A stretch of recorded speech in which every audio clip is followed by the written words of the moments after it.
So today we've got Joe Mason from WorkHaven.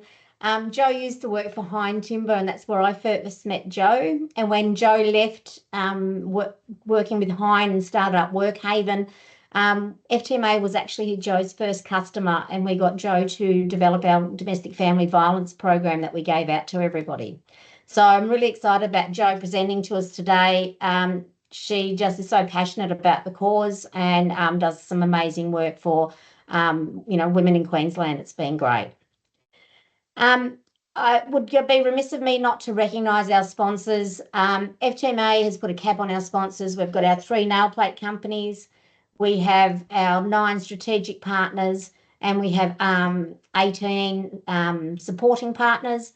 And it's fantastic. The support that they give us has allowed us to develop and implement our 3-year plan, which by the end of this year we'll tick everything off on that plan and we'll start again.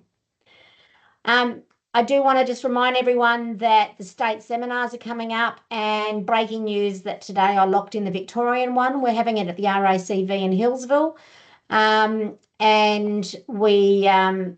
the registration for that will open probably in a few more days, and I'll send it around to the Victorians because Kat's away and she has to set it all up.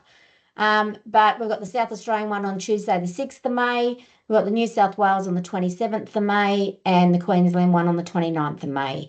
We're doing these in conjunction with the nail plate companies, and I really encourage everyone. We've really put together a fantastic program.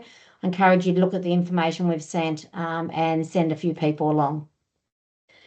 I also, just a reminder to everyone that you would have already received the census. So the census was sent out to everybody with all emails successfully received. The census we asked to be completed by mid to late May. We'll keep it open to the end of May, but the sooner in May that people finish it, the better. Every fabricator that completes the census will get a copy of the full report, which will include in this year's census what the average wage is for timber systems designers. And I know that the reports in the past have been really great. The first 2 showed that we're a very white male older industry, and it'll be interesting to see how that changes over time. So I'm going to stop my sharing, come back, and Joe has got her camera on, and to introduce Joe. As I said, I've already introduced Joe, and she's been doing some amazing work with WorkHaven. It is really important that fabricators realise what your obligations are, because no longer are they just things that people need to do to be nice. They are actually legislated required. Please type chats or comments into the chat section or Q&A, and or put your hand up and we'll come to you if you've got any questions. But without further ado, I'll pass you over to Joe. Thanks, Joe.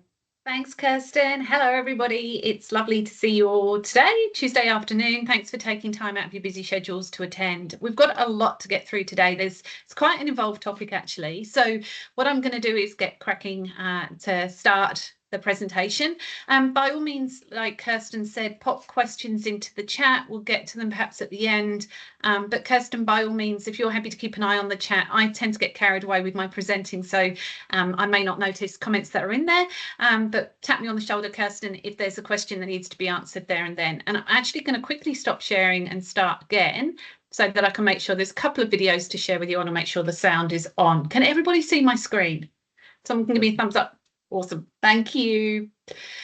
Okay. So before we begin, I would like to acknowledge the traditional owners. We're coming together from a whole range of different places today, different lands. I'm in Turrbal and Yagara country here in Meanjin or Brisbane, and I pay my respects to elders past, present and emerging. Look, we're going to talk about some difficult things today. Sexual harassment isn't an easy topic. When you see the statistics, you realise that it's something that may well have affected people who have attended today, either affected them directly or they've witnessed it. Like any of these challenging behaviours, they can be difficult to talk about. So if any of you need to take time out from the session, please do so, and also reach out to your respective EAPs or your HR person, or even specialist services if you need to. We just want to make sure everyone's okay. On the screen, you'll see the names of some of those services. So that could be 1-800-RESPECT. You've probably all heard of them. I'm sure I don't need to introduce Lifeline, the free telephone counselling service. And also in Queensland, we have DV Connect. Your other states will have other sexual assault hotlines that you can contact as well. Or, as I mentioned, reach out to your workplace EAP. I'm not going to give you the blurb on WorkHaven. Kirsten's already done a terrific job, but yes, I'm the founder and CEO of WorkHaven and really proud to have partnered with the FTMA. As you said, you were our first client, so really happy to be here with you today. So we're going to cover a few things in our hour together. We're going to talk about what is sexual harassment, just to begin with, to make sure we're all on the same page about what that term means. Also, what are your responsibilities? What are you legislated to? What are the expectations of your organisation to prevent and address sexual harassment? How can you respond well to it? Like, as in, what are the right things to do? What's the right response? And also, this isn't a standalone thing. We're proud to be working with the FTMA on a range of different resources that will be delivered to members soon, that will really do some heavy lifting for all of you in your workplace response to sexual harassment. So I'll go through what's coming soon, and they're not too far away, those resources. Okay, before I begin, I'm going to give you a textbook definition of sexual harassment in a moment, but I'd love to hear from anyone. When you saw this invitation and you signed up today, what did you think we'd be talking about? What does sexual harassment mean to any of you? If anyone would like to give it a go. Anyone?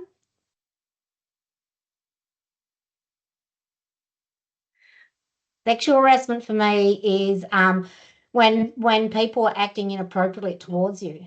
As Janet just said, unwanted attention, not work-related. Yeah, exactly. That's a great brief way to explain it, actually. And sometimes, I know this is ridiculous, to people that are parents, you probably all said this to your children by the time they were 3 or 4, but in anything that we do in the workplace, we want to treat people the way that we want to be treated ourselves. So really important to think, if we're behaving a certain way to a person, how would we feel if that happened to us?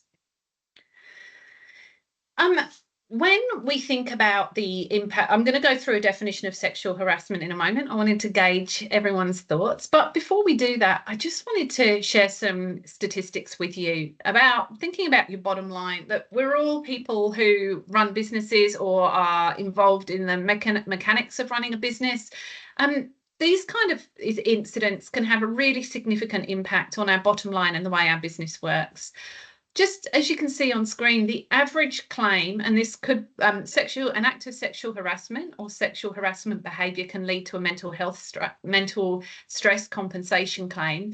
The median cost is over $55,000, and the median time away from the workplace is over 30 weeks, nearly 31 weeks, which is a large amount of time to have someone out of the business. We really want to do our utmost to prevent this from happening. Not only is it the right thing to do, it makes business sense to avoid it. We've seen those claims go up 130% over the last 20 years. So it is something that's on the increase. And also we see particular cohorts at risk. Often mothers are at risk of sexual harassment, bullying and discrimination as well. You've probably heard the term psychosocial hazards. It's a term I wasn't aware of until the last probably 5 years. Now it's a bit of a buzz term. Psychosocial hazards are things that, as they suggest, they can be psychological, they can happen in a social interaction, and sexual and gender-based harassment certainly fall into that category. And so workplace compensation would be maybe available if sexual harassment has caused physical or mental injury. So something to really think about. If you hear the term psychosocial hazards, sexual harassment is one of those. Now, those of you that are business owners, decision makers, leaders here, workplaces have what's called a positive duty. And that means that you have a duty of care to ensure that everyone in your organisation understands the impact of sexual harassment and gender-based discrimination, and everyone is committed to preventing it from happening. So just so you know, it's not just existing workers it applies to, and that includes employees, apprentices, trainees, contractors, executives and board members, so everybody. Also future workers, and also people who are conducting a business or undertaking one. So just so you know, it's pretty broad, the people that fall under this legislation and this and are considered within positive duty. So it's a broad term and a broad approach. Now, I shared some statistics earlier around the economic cost and the prevalence and the increased number of claims in relation to stress compensation and psychosocial hazards. But let's have a look at the statistics, particularly around sexual harassment. I would love to say to all of you that this is a thing from the dim and distant past. It's, you know, it's from the bygone days. Unfortunately, it really isn't. And look at that first statistic. 1 in 3 people have been sexually harassed at work in the last 5 years. So it's definitely a current issue. And in addition to people experiencing it, 41% of people have seen it or heard about it as well. And sexual harassment, if witnessed, depending what occurs, can certainly have a knock-on or a stressful impact on somebody who witnesses it as well. It's a deterrent for workers to work with an organisation that doesn't take this topic seriously, with 75% of people saying that they consider leaving a job if their employer didn't take this topic seriously and didn't take action. I'm going to talk a bit later about how we all have a part to play in being active bystanders and calling out disrespectful behaviour, including sexual harassment. And statistics tell us that when people do take action, in the majority of times, it actually stops the person from behaving that way. 61% of people stop as a result. Now, it would be great if that was 100%, but 61% is a step in the right direction. That's the number of people who, if they've taken action, the behaviour's stopped. So I asked you before, what does sexual harassment mean? And it's unwelcome behaviour. Thank you, Jeanette, for sharing that at the very beginning in your definition. It could be a request for sexual favours or other conduct of a sexual nature. And when we think about how someone feels if they're sexually harassed, they might feel offended, humiliated, intimidated, perhaps scared. It's not a pleasant thing to be on the receiving end of sexual harassment. And when we talk, we often do training around bullying, and bullying needs to be a pattern or repeated behaviour to be classed as bullying, whereas sexual harassment can be a one-off incident as well. It could be a pattern of behaviour, but it only needs to be a one-off to be classed in that way. So there are a range of different behaviours that constitute sexual harassment. So if we're thinking about things that are quite overt, the physical side of it, it could be somebody making physical contact. That could be pinching or touching someone, grabbing them, kissing them, hugging them. If we're taking things to a more serious level, it could even be rape or sexual assault. It could be verbal harassment, somebody saying things that are making that person feel uncomfortable or harassed. So requests for sexual favours. It could be spreading rumours about a person. It might be suggestive or sexualised comments about the way that someone looks or how they choose to dress. It might be jokes, or it could be explicit conversations, or it could be somebody persistently asking another person out on a date. So there's a range of different ways that it can occur.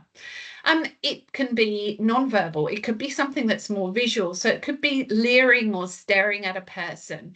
It could be having some offensive posters or screensavers or something up in their work environment that is really offensive or explicit.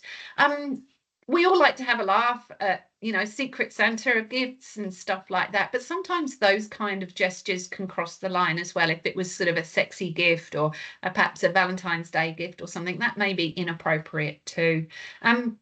And it can also be somebody watching another person, whether that's watching them in person or watching them online. That could be deemed as sexual harassment as well. And I just mentioned online harassment. Sexual harassment doesn't always happen in a face-to-face environment. It can happen through technology as well. So that could be accessing or downloading sexually explicit material in a work environment. It could be sending rude or offensive emails or attachments or even a text message. It could be emails, it could be social networking, websites, those sort of things. So even if it's outside of work in a Facebook group, for example, if it were two employees or the people have met through work, that could be deemed as sexual harassment. And it could also be at the more extreme technological level. It could be somebody tracking or surveying somebody using devices as well. So there's a number of different ways that this is why we've really got to have our wits about us, and thinking about all the different risks that our organisation may have, and how in relation to the way that people can interact both face-to-face and online, so we're ahead of it and we can prevent it, and deal with it if it occurs. And Jo, can I just make a note there? People thinking, oh, it doesn't happen in it.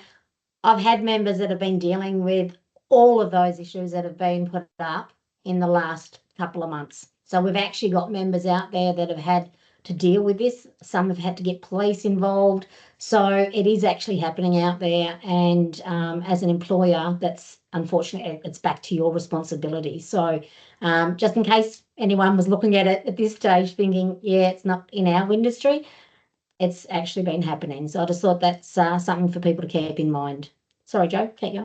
Thank you. Does anyone have any questions at this point about what is sexual harassment? Anything before I continue? No.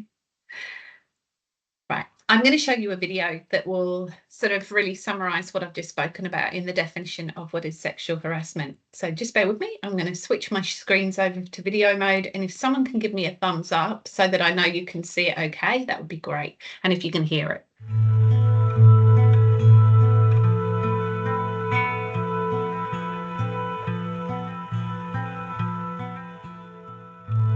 Sexting can be sexual harassment, especially if you're using work phones. Having pictures of naked men or women up in the bathroom or storeroom. Making sleazy comments about what people in the office look like. When people say something sexual and offensive about a colleague, but it's said in a joking way so they can kind of just brush it off if people respond badly. Jokes are a real big one, I reckon. And the really crude stuff comes out at after work drinks, when people let their guard down a little bit. Guys not being able to take their eyes off your boobs when you're talking to them. It's when someone follows you around and corners you somewhere where you can't easily get away from them. It can be the more direct things too, like groping or touching in a way that's far too personal. People standing way too close. Guys pressing up against you whenever they walk behind you. Questions or comments that are too personal, like whether you got any on the weekend. It can also be more subtle, like that feeling of being constantly watched when you're in the office, or that feeling of being stared at when you're just walking around at work. That can make you feel really uncomfortable too.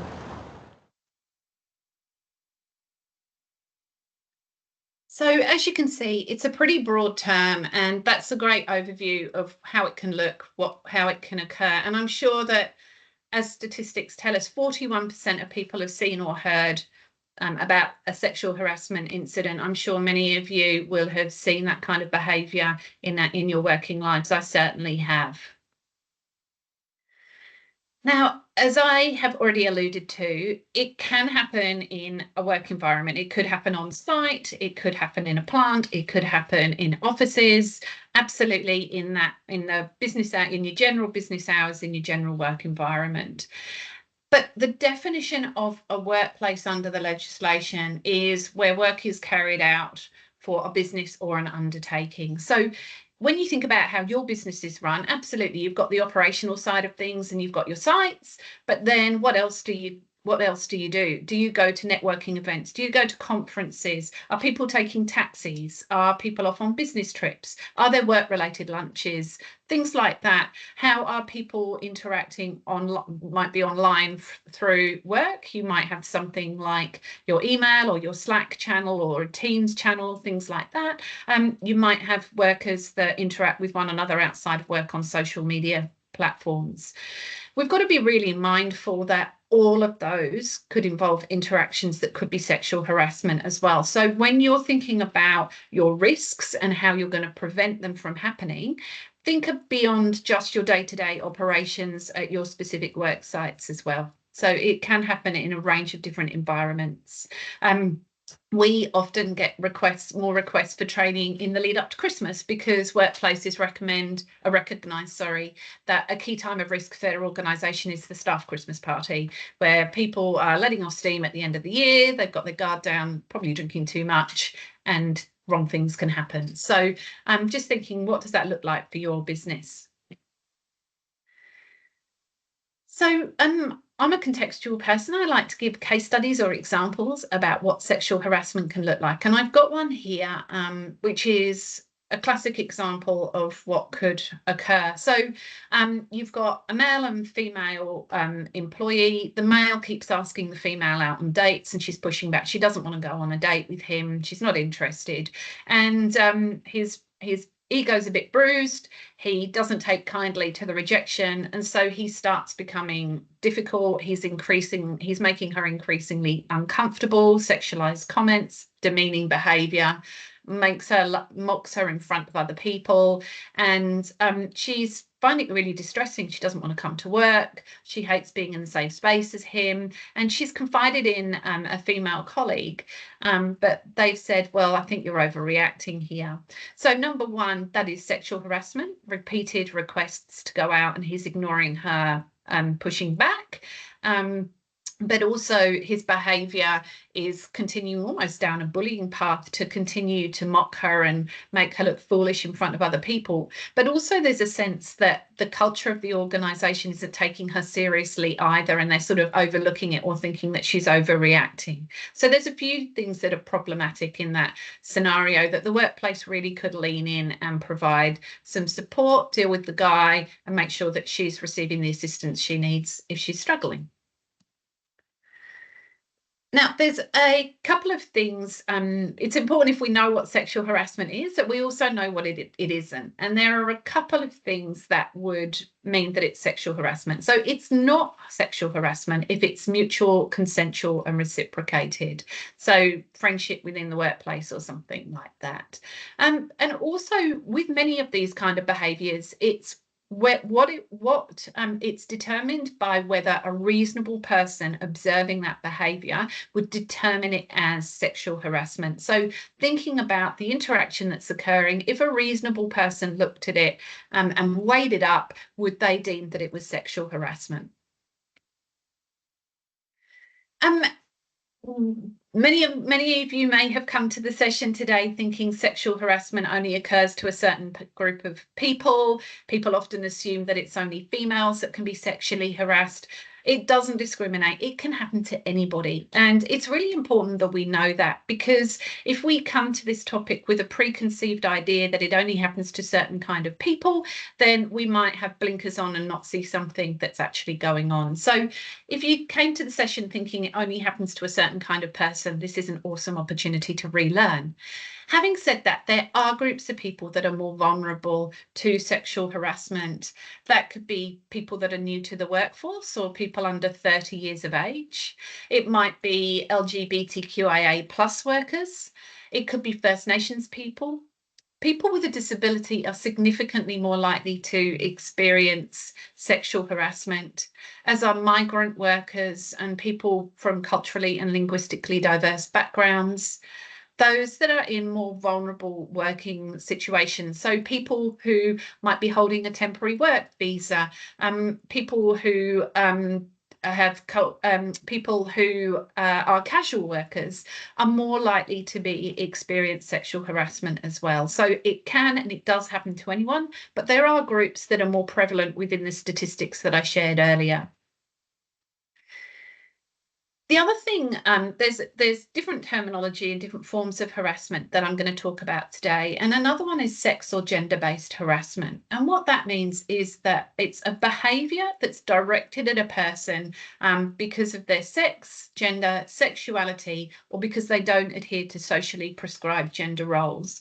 So if someone is treating somebody disrespectfully on that basis, then it would be sex or gender-based harassment. And we often see this form of violence targeted at the LGBTQIA+ community.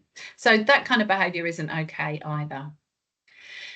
There's a range of different behaviours and different ways that this can play out. So that could be, and this is all around deliberate behaviour. So we all make mistakes. If it's an oversight, as long as it's not a repeated ongoing oversight, oversights happen. But if it's deliberate behaviour, things like deliberately misgendering somebody or using incorrect pronouns on purpose. It could be dead naming somebody. For those of you that don't know that term, it means calling a transgender or non-binary person by their birth name after they've explicitly let everyone know they're referring to themselves by a different name. So again, this is deliberate behaviour, not accidental behaviour. Excluding someone based on their sex, gender or sexuality. It could be making derogatory comments or being offensive. It could even be something physical, either physical abuse, assault, or a threat to do so. Treating people in different ways, treating people of different genders in different ways. Everybody has a right to be treated equally at work. And also intrusive questions or comments about a person's private life. So we've got to guard against those behaviours. Basically, the most important thing to remember is you treat everybody respectfully and you treat everybody equally. For us to really address and provide the right support to somebody that is affected by sexual harassment, we need to understand what the impacts might be of this kind of behaviour, because then we can truly lean in with empathy and understanding and provide the right assistance. And it can have a huge impact on a person's life. This isn't just about someone feeling uncomfortable in a certain workplace setting. It can actually lead to both physical and psychological harm. That could be because of the actual harassment itself, or it could have been the stress response that follows. It can also lead to an ongoing psychological injury, perhaps someone feeling anxious, experiencing anxiety or depression. Even post-traumatic stress disorder, PTSD, can result from sexual harassment. And people may well stop interacting with others. They may experience isolation because they just can't be around people because of what's occurred. And also, like anything, if you've got something stressful happening in your life, it rarely will just affect you. It often affects those around you, your family members, your friends, things like that. So the ripples of this kind of behaviour can be quite significant around a person who's affected. The other thing is it can affect somebody in their work decisions as well. Obviously, if I'm experiencing sexual harassment, that's probably going to change the way that I turn up at work, whether I choose to come to work. Maybe it's so stressful that I'm using up all of my sick leave and annual leave just because I don't want to be there. I don't want to be in the presence of that person. I might not feel like being at work. I might have lost all of my motivation. I might not be enjoying my job anymore. I might ask the organisation if I can transfer. If you're an organisation that has multiple sites, it might be that somebody wants to work elsewhere because they just don't want to be in close proximity with that person anymore. It can affect somebody's willingness to attend certain events or activities. Perhaps they don't want to go to a networking event, or they don't want to go to a conference or after work drinks or something like that because this person is going to be around. And obviously, if it's something that's important like networking or skills development, that can also have a knock-on effect to their career progression and their job. Some people might choose to leave their jobs entirely, particularly if the culture of the organisation isn't one that is supportive or preventative of this kind of behaviour. In some instances, people may leave the sector entirely. They may leave the industry because they just don't want to be anywhere near that situation. So it can have an impact on somebody as an individual and their health, but it also can affect their career and their choices accordingly. The other thing that is unlawful under the Human Rights and Equal Opportunity Commission is victimisation. And what that means is everybody should be safe to report on an incident of sexual harassment. So victimisation means if a person is punished or threatened to be punished because they take action or make a complaint or involved in a complaint around sexual harassment. So that victimisation can look like someone being excluded or isolated, just cut out, frozen out from the work group. It could be somebody doesn't receive the right, career progression opportunities, they don't get promoted. Worst case scenario, someone might even have their job terminated because they chose to take action against an act of sexual harassment. So all of those kind of things are unlawful. People need to be protected to step forward and report these kind of behaviour. There's a lot of legislation and we will provide some information in the resources that we're going to be providing to the FTMA. So you'll see on the screen here that the Sex Discrimination Act that was put in place by the Australian Human Rights Commission in 2022 highlighted that employers have that positive duty to eliminate any risk of sexual harassment from the workplace. That's nationwide. There are acts that will pertain to each of your state or states, depending on where you operate and how many states. Please make sure that you're across the acts that are relevant to you. Queensland has just stepped up our approach, and there are things like sexual harassment prevention plans. For those of you that operate in Queensland, we will be providing a template and guidance on how to undertake one of those in the resources that we're doing with the FTMA. But even for those of you that are outside Queensland, it's a great idea to have one in place. For other states may follow suit, but it's good practice to have one. If an organisation breaches those laws around sexual harassment, the Fair Work Ombudsman has got the right to commence legal action, and the impacts can be severe. So please take this topic seriously. As I said before, it's not just the right thing to do. There are legislative requirements as well. In addition to the Act I just mentioned, there's also the Fair Work Act that prohibits sexual harassment, and that includes a whole range of people: another worker, a customer or a client, a supplier, or a visitor to the workplace. So this is the other reason that you've really got to think about those risks in your workplace. It's not just about employees, it's broader than that. So when you come away, hopefully you'll come away from the session today. If you haven't done so already, you'll have a really good think and plot those risks that your organisation has in relation to sexual harassment. When you're thinking about those risks, thinking about any interaction that your employees have as part of their employment. It's not just employee to employee, it can be far broader than that. And there are also codes of practice as well. You'll see the Work Health and Safety Sexual and Gender-Based Harassment Code 2025. That provides some really practical guides as well. And also there's a code of practice that can support you to meet your responsibility in this way as well. So we will include that information in the resources that we're providing. Please familiarise yourself with it and make sure that you're adhering to all your organisation's responsibilities. That's a lot. Does anyone have any questions so far? Any questions, anyone? Nope. All right. I'm going to, as I've mentioned, you all have responsibilities for positive duty. I'm going to share this brief video that outlines it in a bit more detail.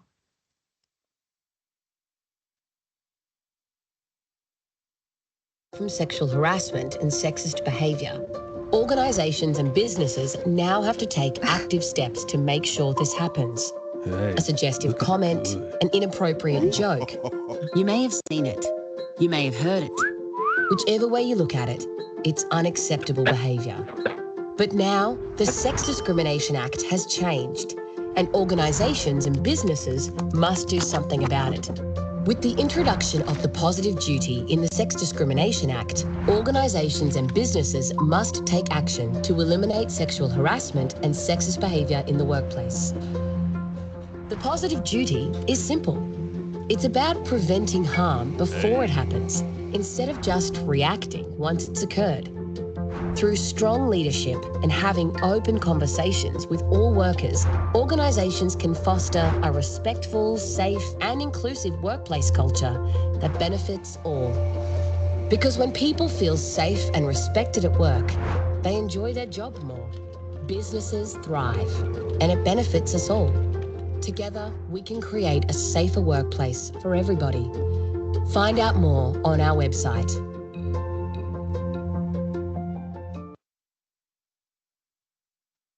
So when you think, I'm just going to get rid of that now. So when you think about it, not only do you need to do it, it makes workplace sense as well. It is the right thing to do, but also no one wants to come to work looking over their shoulder, concerned about how someone else is treating them or behaving with them. As leaders, we don't want our employees to experience that. It's going to lead to a poor workplace culture.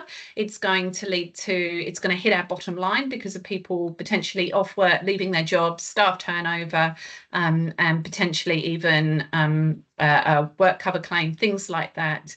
It's really important that we do take this positive duty seriously. And something I'd love you to take away from today is thinking about what those risks look like in your workplace, thinking about those possible interactions that could take place and what those interactions could look like. Are you doing your utmost? Are you doing everything you can to ensure that there isn't sexual harassment in your workplace? So there are a range of different things that we can all do to prevent sexual harassment in the workplace. Culture is so important. It's thinking about how does our workplace operate, what is acceptable, how do our leaders model the right behaviour that's respectful to everybody else. Is there risk of some really obvious forms of sexual harassment, or those more subtle forms as well? And making sure that we're ahead of the game, that we recognise those risks and we're mitigating them as well. The other thing that we recommend is that there's ways that people can anonymously report sexual harassment as well. It's something that people often feel very uncomfortable to report, so giving people anonymous tools is really helpful. Making sure that you've got the right policies in place and they align with your legislative responsibilities. And don't just let them sit on the shelf and gather dust. Review them on a regular basis, at least annually, to make sure they're still aligned with the required legislation, and also make sure that they're fit for purpose.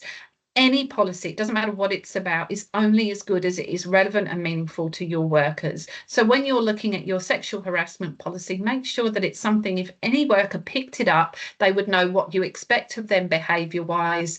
They would know what to do if what the implications might be for them if they don't align to those responsibilities, and they would know what support is available to them and how to access it if they experience sexual harassment, plus how to report it as well. And then update those policies if needed.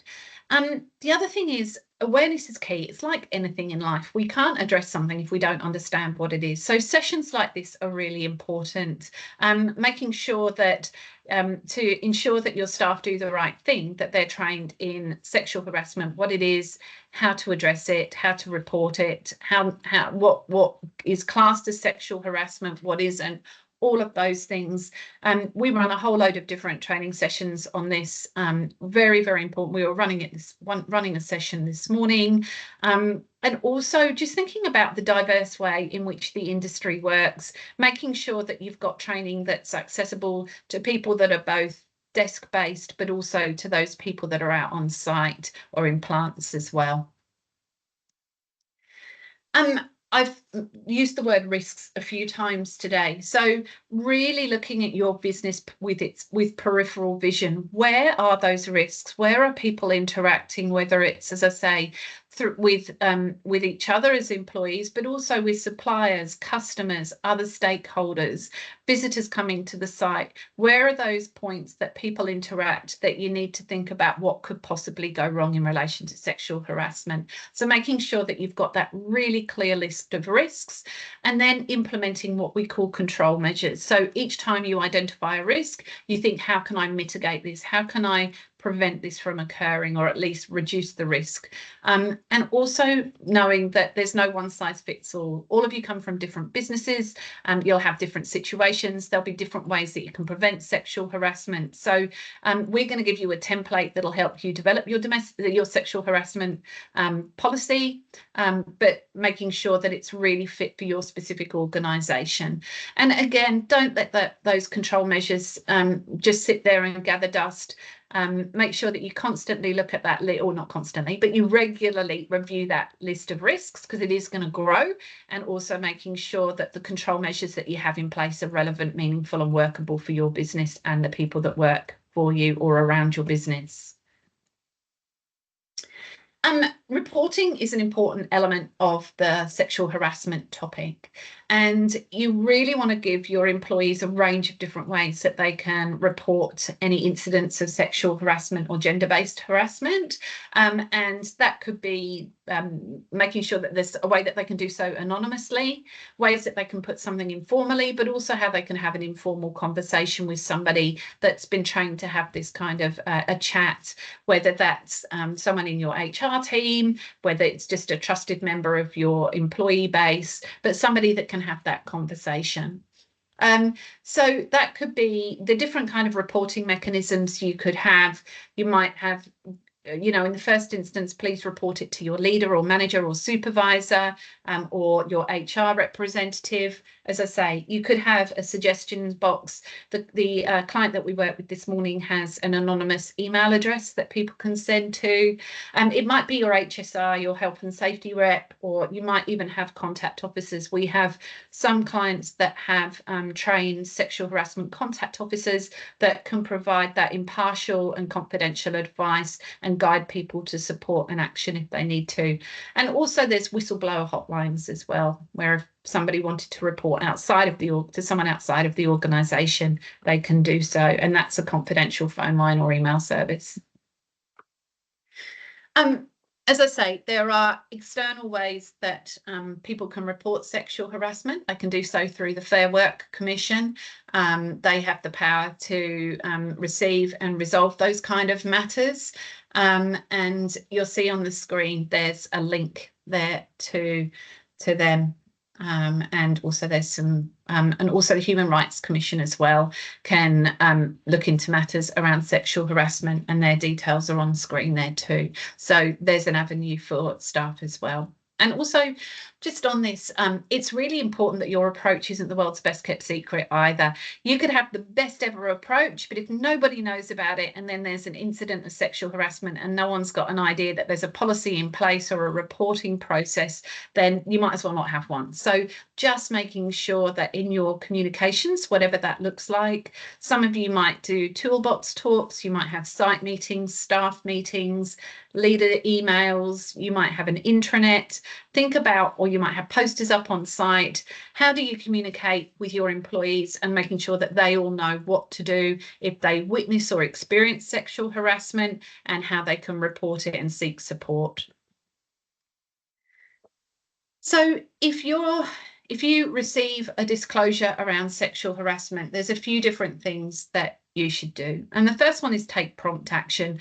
Like anything in life, the longer something drags on, the more of a problem it becomes. So you need to take prompt action, and that includes a conversation and documenting what's occurred. You want to gather as much information as you can so that you can investigate and come to, you know, decide what's going to be done accordingly. Making sure that you safeguard the privacy and confidentiality of anyone involved. Sexual harassment is a really salacious topic. It falls into the workplace grapevine like you wouldn't believe. So we want to make sure that we've got the measures in place so that we protect people's privacy, dignity and confidentiality. And then once you've investigated the report, you need to speak to the alleged harasser and then decide what's going to be done accordingly. Is this a warning? Is this training for the person? If it's up in the more severe scale, is it a dismissal? What does that look like? And each case will be different.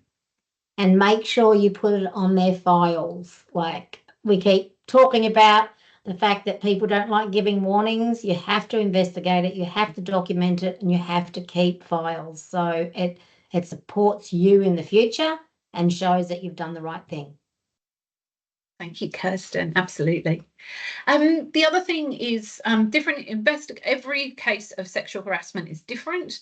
And so the way that you investigate it will be different. In some cases, it will need to be a formal investigation. That might not be right for every single one. It depends on what risks are involved, what harm has taken place or may take place, how many people have been affected, how big is your business, you know, all of those different things. And obviously the more complex, serious the incident, the longer and bigger that investigation is likely to be. One thing that we do, as I mentioned earlier, if we think about the more severe forms of sexual harassment, that could be rape or sexual assault. And if someone is at significant risk of harm, we do need to contact the police on 000. If it's a non-urgent matter and it's talking to the police, there's not significant risk, you could call them on the 131 444.